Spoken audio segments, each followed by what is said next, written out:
hari kemenangan pasti tiba. Haleluya. Apa yang Tuhan sudah mulai, pasti Tuhan selesaikan. Tuhan tidak mau pekerjaan yang terbengkalai. Amin. Tentunya kita masih ingat hari kebangkitan Tuhan Yesus yang kita peringati hari Minggu yang lalu. Musuh-musuhnya berpikir mereka sudah berhasil membunuh Tuhan Yesus, sekaligus menghancurkan pelayanan Tuhan Yesus. Mereka menaruh tubuh Tuhan di dalam kubur dan menutupinya dengan batu.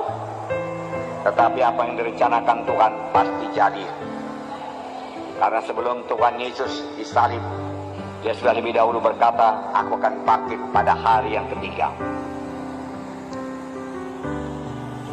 Kematian tidak dapat menahan Tuhan Yesus. Hari Minggu tiba, hari kemenangan tiba. Bagaimanapun gelapnya pada hari Jumat, saudaraku, di mana Tuhan Yesus, saudaraku, mengembuskan napasnya terakhir. Kelihatannya segala sesuatu sudah berakhir, sudah selesai. Namun, saudaraku, tibalah hari Minggu, hari yang terang, hari kemenangan, di mana Tuhan mengalahkan maut. Dia bangkit daripada kematian dan Dia hidup. Amin. Hari Jumat kita juga akan berlalu, saudaraku. Boleh jadi pada saat ini kita mengalami, saudaraku, banyak persoalan-persoalan hidup, tekanan-tekanan hidup. Saudaraku, jangan menyerah, saudara.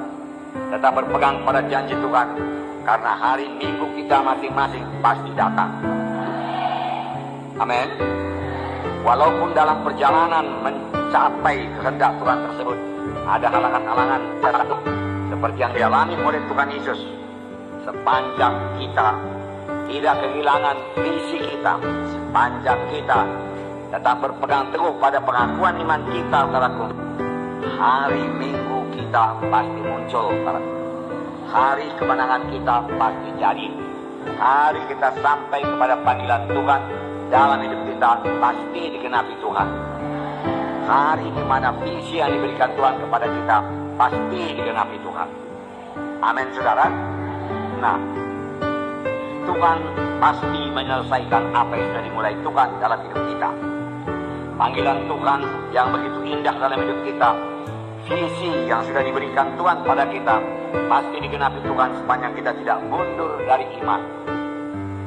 Sepanjang kita tidak kehilangan visi tersebut, tidak melenceng daripada visi tersebut, maka Tuhan akan membawanya kepada kegenapan.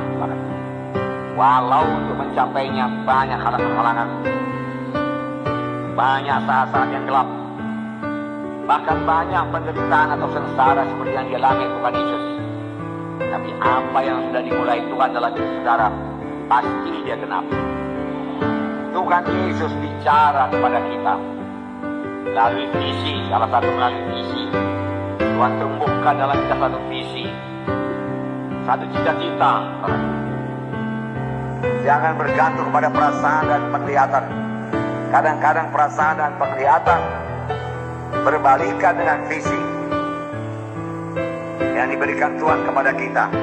Kalau sempat nanti saya akan bacakan Yusuf kepada saudara, di mana Tuhan menjanjikan dia jadi memperoleh kedudukan yang tinggi, di mana saudara-saudara bahkan orang tua yang datang menyembah kepadanya. Tapi sebelum mencapai visi tersebut, sebelum genap mencapai visi tersebut, saudaraku, Yusuf mengalami kebalikan daripada visi tersebut, yaitu jadi budak belia, kemudian difitnah, masuk penjara.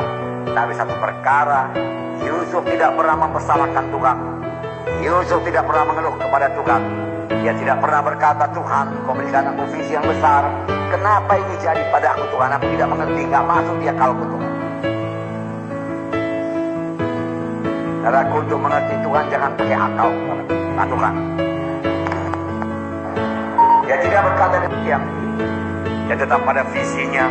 Dia yakin itu pasti jadi. Maka 15 tahun kemudian jadi Perdana Menteri Mesir.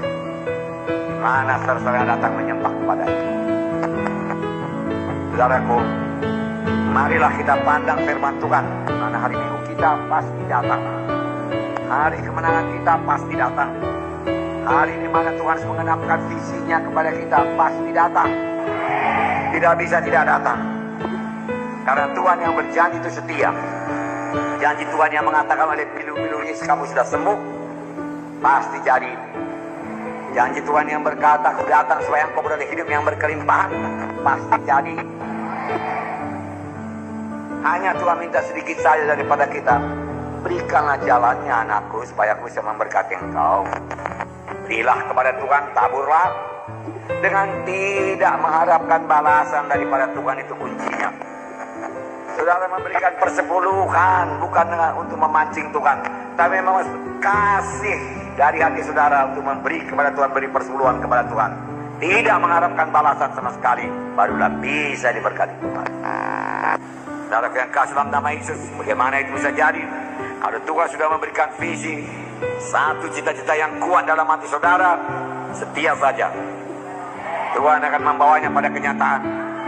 Boleh jadi pada mulanya kecil saja dulu, tetapi bertambah hari bertambah besar, bertambah hari bertambah cepat, saudara. Demikian juga saudara. Maka panggilan Tuhan kepada saudara, visi Tuhan kepada saudara, hanya saudara yang bisa menggenapkan.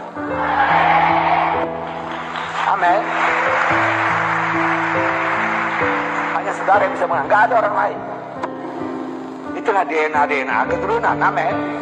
Tapi ada DNA dari sorga yang menyanggupkan saudara, yang membuat saudara dilengkapi untuk sampai kepada visi saudara, mengerjakan pekerjaan Tuhan dan berbuah.